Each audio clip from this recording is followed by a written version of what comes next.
Agora para conversar com a Lara Alves, a nossa repórter lá em Brasília, que está ao vivo conosco. Hoje ela é quem participa aqui com a gente, trazendo os assuntos aí de Brasília, da capital federal. A gente vai repercutir, obviamente, a posse de Trump lá no Itamaraty. Enfim, muitas informações por aí, né, Lara? Seja bem-vinda mais uma vez. Ótima noite para você. Ei, boa noite, Flávia. Boa noite para todo mundo que nos escuta. Pois é, a posse do Donald Trump continua repercutindo bastante aqui em Brasília, principalmente no Ministério das Relações Exteriores. Hoje, mais cedo, a ministra substituta Maria Laura, que é embaixadora, comentou algumas declarações que foram feitas nas últimas horas pelo presidente norte-americano Donald Trump. Ela disse que ele pode falar o que quiser, mas que neste momento é hora de trabalhar as convergências e não as divergências entre as duas nações. A tendência é que o governo brasileiro adote uma postura um pouco mais cautelosa neste primeiro momento para decidir como vai se posicionar diante das mudanças e dos decretos que têm sido assinados por Donald Trump. Inclusive, as últimas horas foram marcadas por um decretaço do presidente norte-americano em várias áreas, como a política ambiental, saúde e também as desigualdades. Um ponto bastante importante é que um pacote desses decretos diz respeito exatamente a questão da política migratória. O Donald Trump vai seguir com um cerco à política migratória nos Estados Unidos e ele ameaçou, inclusive, deportações em massa. Um ponto bastante importante é que vão ter restrições aos vistos de trabalho temporários e isso pode acabar afetando também a população brasileira que mora nos Estados Unidos, mas é algo que a gente vai ver nos próximos meses. Outro ponto bastante importante desse decretaço do Donald Trump é a questão da política ambiental. Ele já deu início a um grande desmonte dessa política que tenta minimizar os impactos das mudanças climáticas no mundo. Um ponto bastante importante disso foi o anúncio da saída dos Estados Unidos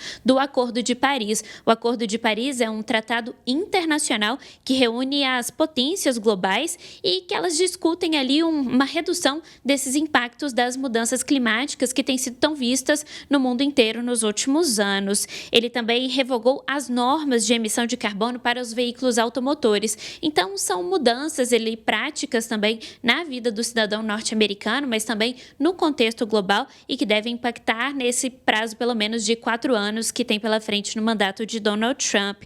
Também teve uma mudança bastante importante na saúde, que foi o anúncio da retirada dos Estados Unidos da Organização Mundial da Saúde. Isso impacta diretamente nos recursos que a OMS recebe. E com isso, a gente vai ter várias mudanças, por exemplo, nas políticas da OMS. A OMS que foi bastante presente no mundo, principalmente nesse contexto de pandemia, forneceu orientações bastante importantes para os países. A ministra do Meio Ambiente, Marina Silva, se posicionou, ela deu uma declaração bastante pessimista em relação a essas mudanças na política ambiental dos Estados Unidos. Ela se disse bastante preocupada com o que vem pela frente. Então, nesse momento, é uma postura bastante cautelosa do governo brasileiro, mas que já começa a se movimentar, a ficar um pouco mais atento, com os olhos voltados para os Estados Unidos e para essas mudanças que o Donald Trump vem fazendo, né? Menos de 24 horas de governo.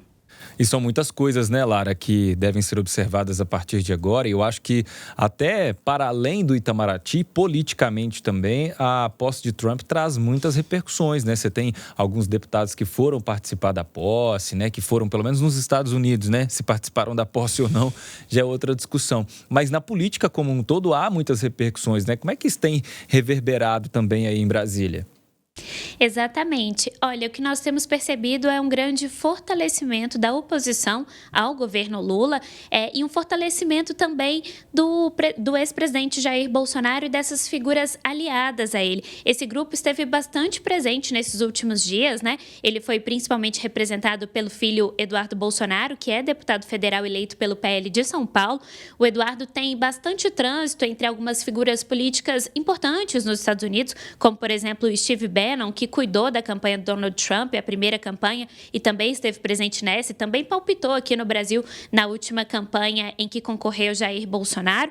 E ele transita muito bem entre esses embaixadores, entre esses políticos mais conservadores. Inclusive, vale lembrar que existe um fórum conservador mundial e foi o Bolsonaro, o Eduardo Bolsonaro, quem trouxe esse fórum para o Brasil. Se não me engano, neste ano ele acontece em maio, vai reunir em Porto Alegre figuras muito importantes desse conservadorismo, dessa direita e também do campo da extrema-direita. Então, ele transita muito bem ali. A ex-primeira-dama Michele Bolsonaro também esteve presente e algumas outras figuras desse espectro político. Por exemplo, uma figura que passou talvez um pouco mais despercebida aos olhos dos nossos espectadores foi o Joaquim Passarinho. Ele é um deputado bastante importante da bancada do PL aqui em Brasília. Ele foi eleito pelo Pará e hoje ele é presidente da Frente Parlamentar do Empreendedorismo, que costuma dar almoços semanais aqui em Brasília. Então, ele conversa bastante com os grandes empreendedores e com as grandes empresas, as grandes multinacionais, os grandes lobistas de Brasília. Então, esse trânsito é bastante importante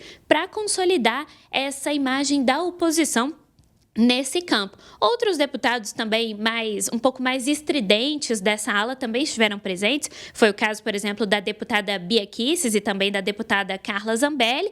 E agora vamos ver como eles vão se comportar nessa volta a Brasília. Um ponto bastante importante que eu queria aproveitar a deixa para tocar diz respeito à candidatura do senador astronauta Marcos Pontes à presidência do Senado Federal. O PL, que é o partido dele, é também o partido de Bolsonaro, fechou posição para apoiar a candidatura de Davi Alcolumbre do União Brasil do Amapá. O Davi reúne o apoio majoritário das bancadas do Congresso Nacional. Mas o astronauta Marcos Pontes decidiu lançar uma candidatura independente que não é apoiada pelo próprio partido. O ex-presidente Jair Bolsonaro se posicionou a respeito, disse que entende, que valoriza essa iniciativa, mas que acha que o Marcos Pontes deveria seguir a orientação da bancada, porque é necessário fazer essa articulação para conseguir postos importantes dentro do Congresso Nacional. Por exemplo, o PL está pleiteando a primeira vice-presidência, o PL também quer estar presente na cabeça das grandes comissões, por exemplo, a Comissão de Constituição e Justiça, mas que não é o caso, já é do PSD por uma articulação interna, mas das comissões importantes. Então, o Bolsonaro tem feito esse movimento, aliados também têm feito esse movimento de reconhecer a importância das articulações com o Centrão no Congresso Nacional. Então, a gente vai ver uma oposição talvez mais fortalecida com essa posse de Donald Trump, mas também uma oposição interessada nessas articulações para conseguir galgar esses postos importantes no Congresso Nacional e conseguir pautar a agenda que é muito cara para eles, por exemplo, com o PEC do aborto, com o PL da anistia, né, que garante esse perdão aos presos do 8 de janeiro. Então, é uma articulação bastante interessante nesse ano e que acho que talvez seja um dos anos em que a gente vai ver isso com mais força, em que eles tentam se aproximar mais do Centrão, estreitar mais os laços para conseguir pautar essas matérias no Congresso. Lara Alves, obrigado pelas suas informações aqui com a gente. Depois você volta, viu? Pode deixar, Flávia. Obrigada. Um abraço, boa noite para você.